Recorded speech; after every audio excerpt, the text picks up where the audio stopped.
अस्सलाम वालेकुम, कैसे हैं आप सब? एक और दिन के साथ मैं फिर से आ गई हूँ आपके सामने। आज मैंने सोचा अपने कॉफ़ी के कप के साथ आप लोगों के साथ थोड़ी-सी गपशप कर लूँ। आज मैं थोड़ी-सी एक्साइटेड हूँ क्योंकि हम लोग उम्रे पे जाने वाले हैं। हम लोग काफ़ी टाइम से प्लान कर रहे थे और हस्बैंड को छुट्टी नहीं मिल रही थी ऑफ़िस से, क्योंकि गर्मियों की छुट्टियों की वजह से वो इनके साथ काम करने वाले और इंजीनियर्स अपनी फैमिलीज़ के साथ छुट्टी पर गए हुए हैं, तो फिर पीछे बस यही थे, तो इसलिए बॉस इनकी छुट्टी अप्रूव नहीं कर रहा था।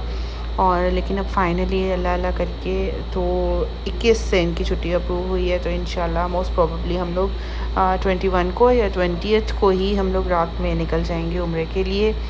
और इसलिए मैं एक्साइटेड थी, तो मैंने सोचा मैं ये भी आपके साथ एक ख़बर शेयर कर दूँ। और दूसरी मेरी एक्साइटेड होने की वजह ये है कि हम बाय रोड जा रहे हैं। जहाज़ से जाते हुए तो बस मेरी जान जाती है, मुझे बिल्कुल पसंद नहीं है जहाज़ में बैठना।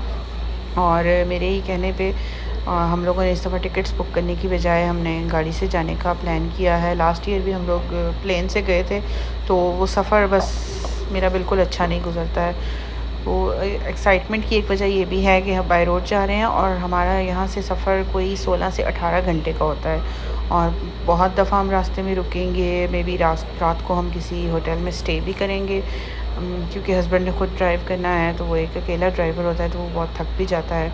तो इंशाल्लाह बस अल्लाह ताला हमें खैर खैरियत से पहुंचाए। और बस ये मैंने आपके साथ शेयर करनी थी आज। उसके बाद अब मैं अपना काम वगैरह शुरू कर रही हूँ। कल मैंने टेबल के कवर्स वगैरह उठा के वॉश किए थे, तो आज मैंने उनको निकाल लिया है वहाँ से, बाथरूम से, और फिर मैं ले आई हूँ इनको फैलाने के लिए। और अब छोटी बेटी को मैंने मदद के लिए बुलाया है, इनको अच्छे से स्प्रेड कर लिया थोड़ा-थोड़ा। अभी ये गीला ही था, इस पे पानी के ड्रॉपलेट्स लगे हुए थे, तो वो मैंने पेपर टॉवल की मदद से ड्राई कर लिए हैं।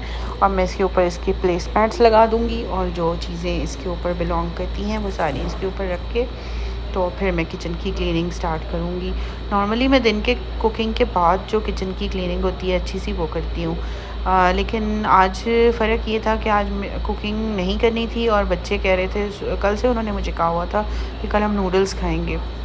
तो मैंने भी फिर सोचा कि चलो इंस्टेंट नूडल्स, बच्चों को आपको पता है, हर बच्चे को, शायद ही कोई बच्चा हो जिसको नहीं पसंद, बड़ों को भी बहुत पसंद होते हैं।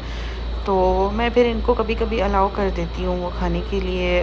मंथ में 2 से 3 बार बनने के लिए तो मैं स्टॉक ले आती हूँ घर पे। क्योंकि बच्चों को अब आप हर दफ़ा इनकार नहीं कर सकते हैं, और कभी-कभी अपनी आसानी भी इसी में होती है कि आप कोई फ़ास्ट बनने वाली चीज़ बच्चों को दे दें। और नुकसानदेह मतलब और भी जो हम चीज़ें खाते हैं उनमें से भी बहुत सी चीज़ें हैं जिनके बारे में आप सुनते हैं कि ये हेल्दी नहीं है, ये नहीं है, वो नहीं है। तो लेकिन फिर भी हम खा ही रहे होते हैं, हम उन चीज़ों को कंज़्यूम कर ही रहे होते हैं। तो नूडल्स भी अगर मेरे ख़्याल से एतदाल के साथ खाए जाएँ तो कोई उनसे नुकसान नहीं होता। बहुत साल से हमारी यही रूटीन है और माशाल्लाह बच्चे कभी बीमार नहीं हुए हैं, कभी कुछ भी नहीं। हाँ, पाकिस्तान में जाके मैंने एक दफ़ा कनौर नूडल्स मँगवाए थे और वो मेरे बच्चों ने खाए, वो लेमन फ्लेवर था कोई शायद। तो वो इन सबको एक साथ वॉमिटिंग स्टार्ट हो गई एक टाइम पर, सिवाय मेरे एक बच्चे को, और बस सबको हम लोग लेके गए हॉस्पिटल। उसी टाइम इतनी शदीद इनको वॉमिटिंग्स हुई। और जब हम हॉस्पिटल से वापस आए तो जिस बच्चे को नहीं हुई थी उसको भी स्टार्ट हो चुकी थी तब तक। मतलब एक साथ सब बीमार हुए थे। तो उसके बाद कनौर नूडल्स तो मैंने इनको नहीं खिलाए। वो बच्चों को शायद वो इनको सूट नहीं किए या वैसे ही प्रॉब्लम होनी ही थी, वो इत्तेफाकन नूडल्स खाने के बाद हुई। बहरहाल अभी मैंने किचन का फ्लोर साफ़ कर लिया है। फ्लोर आज मैंने थोड़ा वॉश किया है। पहले मैंने फ्लोर को स्क्रब किया, उसके बाद मैंने वाइपर लगा दिया है, और उसके बाद अब मैं एक साफ़ सा मॉप लेकर तो मैं वो उस मॉप से फ़्लोर को अच्छा से ड्राई कर दूँगी, तो मेरा फ़्लोर स्क्वीकी क्लीन हो जाएगा। ये जो वाइट कलर के फ़्लोर होते हैं ना, इनको साफ़ रखना बहुत मुश्किल होता है, और हमारे पास तो यहाँ पर काम वालियों की भी वो फैसिलिटी मौजूद नहीं है। कुछ टाइम पहले मैंने बंगाली लगाया हुआ था, वो आता था हफ़्ते में 5 दिन, वीकेंड पे वो नहीं आता था। तो हफ़्ते में 5 दिन वो आता तो था काम करने, लेकिन बस वो काम वाली वाला काम करता भी अच्छा था। वो मेरा किचन बहुत चमका के चला जाता था। मतलब जो काम उसको मैं नहीं बोलती थी वो भी कर जाता था। लेकिन जैसे काम वाली के साथ आप घूम-घूम के उसको बार-बार एक चीज़ बोल सकते हो, करवा लेते हो, वो बात नहीं थी। ज़ाहिर है मैं उसके साथ-साथ नहीं रहती थी, उससे सफाई मेरे हस्बैंड ही करवाते थे। मैं तो सारा टाइम अपने रूम में रहती थी। तो जो है वो फिर, लेकिन काम अच्छा करता था बहरहाल वो। और पाकिस्तान वाली वो जो एक काम वाली मासी की वो जो एक गॉसिपिंग्स होती हैं और वो मज़े मज़े की जो चटपटी ख़बरें इधर उधर की मिलती हैं, वो भी एक उसमें फैक्टर शामिल नहीं था।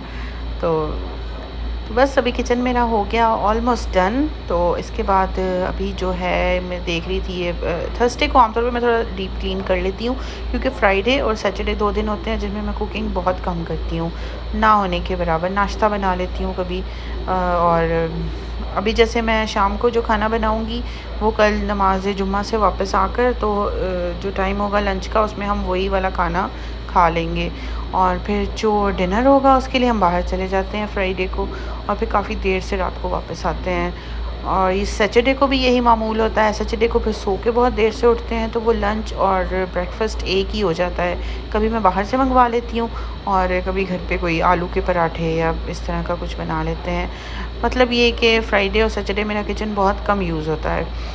तो उसके बाद बस अब सफाई थोड़ी सी कर रही हूँ, क्योंकि फ्राइडे और सैटरडे को तो मैं सवाल नहीं पैदा होता वैक्यूम को या झाड़ू को या ब्रूम को मॉप को हाथ लगाऊं।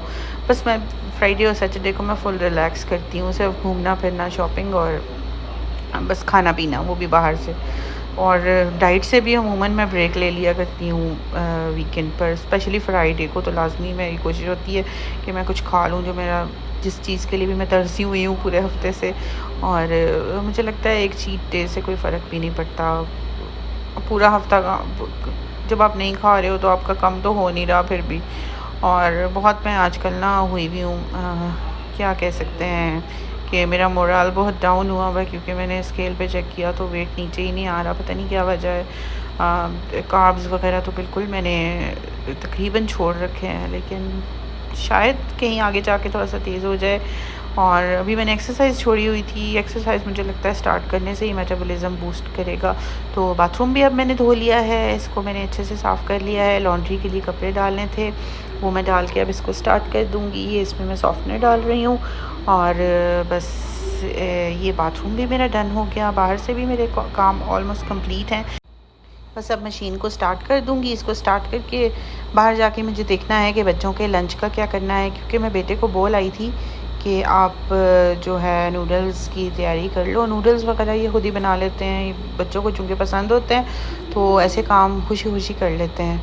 तो मैं बाहर आई तो वाकई ऑलमोस्ट उसके तैयार हो चुके थे, तो मैंने सोचा कि दाल मैं खुद देती हूँ, बजाय इसके कि ये पूरी शेल्फ़ गंदी करे और चूल्हे के ऊपर भी जगह जगह ड्रिप करे, तो मैं खुद ही डाल दूँ। तो मैंने सबको डाल दिए थे। तो मेरी जो सेकंड लास्ट वाली बेटी है वो नहीं खाती आम तौर पे नूडल्स, आज वो भी कहने लगी मैं नूडल्स ही खाऊंगी, तो वरना मुझे उसके लिए एक रोटी बनानी पड़ जाती। तो बस मैंने बच्चों को खाना दिया, इन्होंने खाना खाया। मशीन मुझे दोबारा स्टार्ट करनी थी तो मैंने दोबारा से स्टार्ट कर दिया है। मेरे हस्बैंड भी ऑफिस से आ गए हैं और आज मैंने उनसे फरमाइश करके जलेबियाँ और समोसे मंगवाए हैं। और यहाँ से जो जलेबी मिलती है ना, क्या ही मज़ेदार जलेबी होती है, गर्मा मज़े की होती है, इतनी फ्रेश, इतनी क्रिस्पी कि आप ढेर सारी खा सकते। वो अलग बात है कि मैंने छोटा सा ही चंक लिया था, क्योंकि थोड़ा सा ज़्यादा आप खा लो तो फिर वो उसको ज़ाहिर है आपको बर्न भी करना होता है, और वॉक वगैरह नहीं करो तो प्रॉब्लम हो जाती है। तो ये समोसे जो लाए थे उसके साथ चने का एक वो मसाला सा सालन टाइप का था, एक मीठी चटनी थी और एक योगर्ट वाली। तो इन सबको मैंने मिक्स करके समोसों को उसके अंदर तोड़ के चाट की तरह बना लिया है। प्याज वगैरह इसमें नहीं थे, वो मैंने प्याज और सब्ज़ मिर्च को थोड़ा सा चॉप करके मैंने ऊपर से डाल लिया। और योगर्ट भी कुछ कम लग रहा था, वो थोड़ी सी बस उनकी वो चटनी टाइप की जैसे पतली सी होती है वो था। तो मैंने योगर्ट भी जो मेरे पास रखा था, मैंने उसको अच्छा सा नमक और थोड़ी सी कुटी लाल मिर्च डालकर विस्क किया और उसको मैंने ऊपर से डाल। अब ऊपर से मैं इसके योगर्ट डालने के बाद डालूँगी थोड़ी सी मीठी चटनी, बिल्कुल थोड़ी थोड़ी सी, क्योंकि वो फिर एक्स्ट्रा मीठा ऐड हो जाता है। और फिर उसके ऊपर से इसको स्प्रिंकल करूँगी चाट मसाला, और ये मज़ेदार सी समोसा चाट तैयार हो जाती है। और बिल्कुल वो पाकिस्तान में जो हम समोसे खाते थे वो वाला टेस्ट होता है, और पाकिस्तान की याद आ जाती है। बस साथ ही अब मैं इसको ले जाके टेबल पे रखूँगी, और चाय भी मेरी तकरीबन तैयार है, वो कप में डालूँगी। अब हम खाएंगे समोसा चाट, इसके साथ हम पियेंगे गर्मा गर्म चाय। और बच्चों को मैंने जलेबी देने के लिए बुलाया, क्योंकि वो बिल्कुल समोसे चाट वगैरह के फ़ैन नहीं हैं। तो जलेबियाँ अलबत्ता उन्होंने खाई माशाल्लाह से सब ने। और चाय मेरी बन गई है, अब हम चाय पियेंगे। और मैं थोड़ा-सा या तो बच्चों के साथ थोड़ा-सा उस वक़्त टाइम स्पेंड कर लेती हूँ, उनके साथ कोई गेम वगैरह खेलने लग जाके मैं रूम में थोड़ा-सा लेट जाती हूँ, क्योंकि हस्बैंड आते हैं उस टाइम ऑफ़िस से, वो भी रिलैक्स कर रहे होते हैं, तो थोड़ी-सी हम लोग गपशप कर लेते हैं, बातचीत करते हैं। कभी होता है थोड़ा-सा नैप हो जाता है, फिर इतने में नमाज़ का टाइम हो जाता है, उठ के नमाज़ वगैरह पढ़ के फिर मैं डिनर की तैयारी करती हूँ। और आज मुझे मीठा बनाना है, जो कि मीठे में मैं खीर बनाने वाली हूँ। तो खीर के लिए मैंने चावल आधा कप, ये आधा कप इसकी साइज़ है इसका, तो मैंने चावल लेके उनको मैं सोक कर दूँगी और फिर आराम से मैं खीर बना लूँगी जब मैं बाहर डिनर बनाने के लिए आऊँगी। बस चाय बना के तो चाय वगैरह पीने के बाद मैं जाके अंदर लेटी और उसमें थोड़ा-सा सो गई थी। तकरीबन मेरे ख़्याल से 1 घंटा तो मैं सो ही गई थी। और फिर जब मैं बाहर आई तो मैंने आके चावल सोक किए, फिर सोक जब वो अच्छे से हो गए मैंने उनको वॉश किया और अब मैं उनको राइस कुकर में बॉयल होने के लिए चढ़ा दूँगी। मैं अलग से डेगची में इनको बॉयल होने के लिए नहीं रखती हूँ। कभी-कभी रख भी लेती हूँ, लेकिन आज मूड नहीं हो रहा है, क्योंकि जैसे मैंने बताया मैं सो गई थी, तो ये है कि खुद डन हो जाएँगे और बस फिर मैं जो इतने में अपना मसाला वगैरह बना लूँगी वहाँ पर। तो आपको बार-बार इनको चेक नहीं करना पड़ता, बस बीच में एक दफ़ा मैं खोल के इनको चला लेती हूँ। अभी इन चावलों के अंदर मैंने पानी मेजर करके डाल लिया है, नमक अब मैं डालूँगी इसके अंदर और बस। उसके अलावा मैं इसमें कुकिंग ऑयल वगैरह कुछ नहीं डालूँगी। ये इसी तरह से ये बॉयल हो जाएँगे।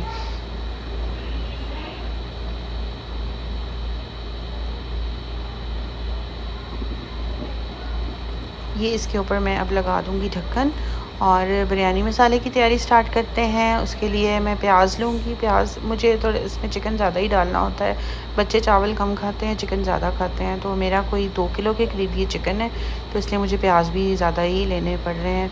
और इन प्याज़ों को मैं अच्छे से छील के काट के मैं इनको उस तरह लच्छेदार काट के और घी में ब्राउन नहीं करती हूँ। मेरी बिरयानी आप कह सकते हैं कि किड्स फ्रेंडली टाइप की होती है। मैं उस तरह की बिरयानी नहीं बनाती हूँ जिसके अंदर खड़े मसाले बहुत ज़्यादा इस्तेमाल होते हैं, क्योंकि बच्चों के मुँह में एक छोटा-सा मसाला भी आ जाए ना, तो बस ये तो खाना छोड़ देते हैं। और इलायचियाँ वगैरह तो मुझे ख़ुद भी नहीं पसंद मुँह में आए या कुछ इस तरह का। तो इसलिए मैं प्याज भी ब्राउन जो है साबुत से नहीं डालती हूँ, क्योंकि वो भी जो प्लेट के ऊपर तो अच्छे बहुत लगते हैं, बिरयानी के अंदर उनका फ्लेवर बहुत अच्छा आता है, लेकिन बच्चों को वो ब्राउन प्याज चावलों के ऊपर बिल्कुल अच्छे नहीं लगते। इसलिए मैं प्याज़ों को इलेक्ट्रिक चॉपर में डाल के बस मोटा-मोटा सा इनको मैं छुरी से 2-2 टुकड़े करके तो इलेक्ट्रिक चॉपर में डाल लेती हूँ और फिर उसमें अच्छे से बारीक से चॉप हो जाते हैं। सिर्फ़ चॉप होते हैं, इसमें पेस्ट नहीं बनती है और पेस्ट आपने बनानी भी नहीं होती।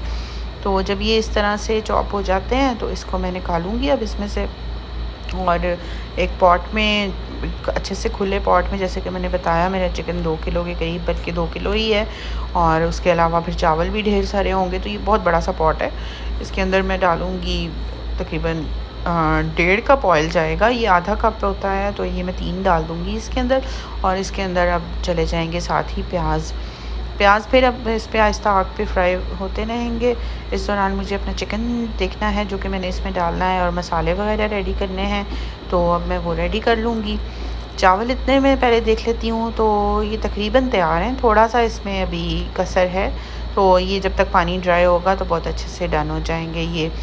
और अभी ये मैंने चिकन लिया, चिकन है मेरे पास जैसे मैंने बताया क्वांटिटी इसकी। इसमें अब मैं मसाले डाल रही हूँ, लाल मिर्च पिसी हुई, लाल मिर्च कुटी हुई, उसके अलावा हल्दी, काली मिर्च और सूखा धनिया, ज़ीरा।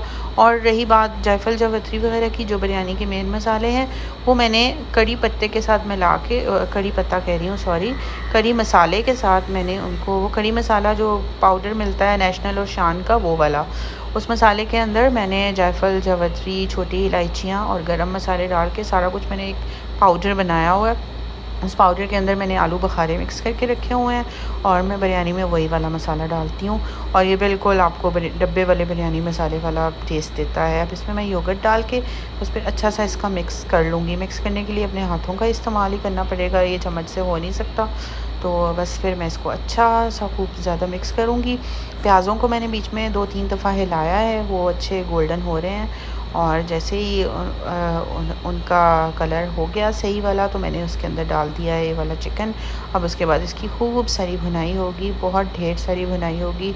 इतनी भुनाई मैं आपको दिखा नहीं सकती, बहुत सारी एडिट कर दी मैंने। तो लेकिन मैंने इसको बहुत देर तक भूना है। अब ये जो चावल मेरे डन हो चुके हैं और अब मैं इसको फ़िलहाल छोड़ दूँगी, ये वार्म ही रहेंगे। और ये टमाटर और सब्ज़ मिर्च जो मैंने रफली काटे हैं, ये मैंने इसके अंदर डाल के अभी अच्छा सा इनको भी भून देना है। और इस वक्त पे मैं ये करूँगी, नमक मैंने नहीं डाला था, शुक्र है मुझे याद आ गया, वो मैंने डाल लिया। और पानी और केवड़ा वाटर मिक्स करके मैंने डाल दिया है इसके अंदर। अब मैं थोड़ा सा ढक्कन बंद कर दूँगी गलाने के लिए। यहाँ पे चिकन आपको गलाने के लिए लंबा चौड़ा इसको नहीं टाइम देना पड़ता, चिकन अभी भूनते ही गल गया था। वो तो मैंने पानी के अंदर मिक्स होने के लिए उसको थोड़ा सा दम लगा दिया है। हमारे यहाँ पे चिकन बहुत जल्दी कुक हो जाता है। तो बस अब ये इतना जूसी रहेगा तो मैं इसके अंदर डाल दूँगी चावल, क्योंकि नीचे है चिकन, नीचे होगा तो दम में ये पानी इसका ड्राई हो जाएगा। ऐसा नहीं है कि वो उसमें शोरबा ही रह जाएगा। तो अब बस अब मुझे रायता बनाना है। चिकन ऑलमोस्ट रेडी है, बस उसको दम लगाना है। तो मैं दूसरी तरफ सोचा कि मैं रायते की तैयारी कर लूँ। उसमें जो डालने के लिए सब्जियां होती हैं बेसिक सी, वो मैंने कट कर ली हैं। और इसमें प्याज, सब्ज़ मिर्च है, टमाटर है, पुदीना मेरे पास आज ख़त्म है तो वो मैंने मंगवाया भी नहीं। और दूसरी तरफ मैं योगर्ट डाल रही हूँ। योगर्ट का मैंने एक भरा हुआ जो जार होता है वो यूज़ किया है, 500 ग्राम्स का। ये आधा किलो योगर्ट है। और जो दूसरा बाकी योगर्ट उसमें से बिरयानी के मसाले से बचा था, ये भी आधा था तो वो भी मैंने डाल दिया। तकरीबन ये 3 पाव के जितना योगर्ट हो गया। तो बस इसको मैंने डाल दिया है सारा। इसके अंदर मैं डालूँगी पानी और इसको फोर्क है अभी मेरे हाथ में, और फोर्क की मदद से मैं इसको अच्छा सा कर लूँगी बीट, ये कि इसके अंदर कोई भी लंप वगैरह नहीं रह जाए। साथ साथ पानी तो डालना ही पड़ता है, पानी के बगैर चिकन योगर्ट अच्छे से बीट नहीं होता। अब इसके अंदर मैं डालूँगी नमक, और 1 लेवल स्पून में इसमें नमक का डालती हूँ। साथ में मैं इसमें काली मिर्च डालूँगी और थोड़ा सा ज़ीरा, दैट्स इट। मैं इसमें चाट मसाला वगैरह नहीं डालती हूँ। मैंने देखा है लोगों को इसमें रायते में चाट मसाला भी डालते हुए। और भी सब्जियां तो आप कोई भी डाल सकते हैं। कभी आलू बॉयल पड़ा हो, मैं आलू भी वो भी डाल लेती हूँ। तो लेकिन इस वक्त मैंने बस ये 3 सब्जियां काटी हैं, आलू, टमाटर, प्याज और सब्ज़ मिर्च, और ये मैं इसके अंदर डाल दूँगी। और ये मेरी हेल्पर आ गए हैं। और तो आमतौर पे मैं इनको भगा देती हूँ किचन से, लेकिन आज मैंने फिर बोला कि चलो, छुरी भी नहीं है पास पड़ी हुई, और कटिंग वगैरह मैं कर चुकी हूँ तो ये इतना तो कर ही लेगी। तो वो इसमें खुश हो गई काफ़ी ज़्यादा। तो मैंने फिर इसको करने दिया और मैंने अपना दूसरे काम में लग गई, जो कि अब मुझे दम लगाना है। वो चावल का जो चिकन के मसाले वाला देगचा है वो उठा के मैंने रख लिया है चावलों के पास, और इसमें से मैं चम्मच की मदद से चावल निकाल के इस चिकन के ऊपर इनकी एक लेयर लगा दूँगी। और अच्छे से बस एक ही लेयर, मैं ज़्यादा लेयरिंग नहीं कर रही हूँ। और इसके ऊपर ही बस मैं डाल दूँगी फूड कलर पानी में डिज़ोल्व करके, और अब ये चला जाएगा दम पर। मैं इसके ऊपर, चूँकि मैंने मसाले के अंदर सब्ज़ मिर्च डाली थी और धनिया भी मैंने डाल दिया था, जो कि मैं दिखा नहीं सकी, और पुदीना मेरे पास ख़त्म है तो मैं अब ऊपर कुछ भी नहीं डाल रही हूँ, और मैंने उसको दम पे लगा दिया है। दूसरी तरफ अब मैंने खीर बनानी स्टार्ट कर दी है। 1 litre full fat full cream milk को मैंने रख दिया है बॉयल होने के लिए। ये अच्छा सा इसको आहिस्ता आग पे बॉयल आने देना है। और उसके बाद मैंने दूसरी तरफ जो चावल अपने मैंने रखे थे सोक करके, वो देखें कितने ज़्यादा से हो गए हैं, उनको उस आखिरी वाले साफ़ पानी के साथ ही मैंने डाल के तो अच्छे से ब्लेंड कर लिया है हैंड ब्लेंडर की मदद से। इसको मैंने पेस्ट नहीं बनाया, इसमें दाना दाना आपको चावल का नज़र आएगा, और खीर के लिए बिल्कुल ऐसा ही होता है। अगर मुझे पेस्ट बनाना होता तो मैं दूसरे वाले ब्लेंडर में, ग्राइंडर में डाल देती। तो दूध को देखें बॉयल आया तो मैं मौके पे पहुंच आई और मैंने इसको गिरने से रोक लिया। और क्या टाइमिंग थी मेरी। खैर, अब मैं इसके अंदर ये जो चावलों वाला मिक्सचर था वो मैं डाल के इसको अच्छा सा मिक्स करूँगी। जब ये अच्छे से मिक्स हो जाएगा तो मेरी इलायची पता नहीं कहाँ गुम हो गई थी, फिर मैंने हस्बैंड को आवाज़ दी, उन्होंने आके मुझे इलायची ढूंढ के दी है। तो अब मैं इसके अंदर डाल दूँगी इलायची, और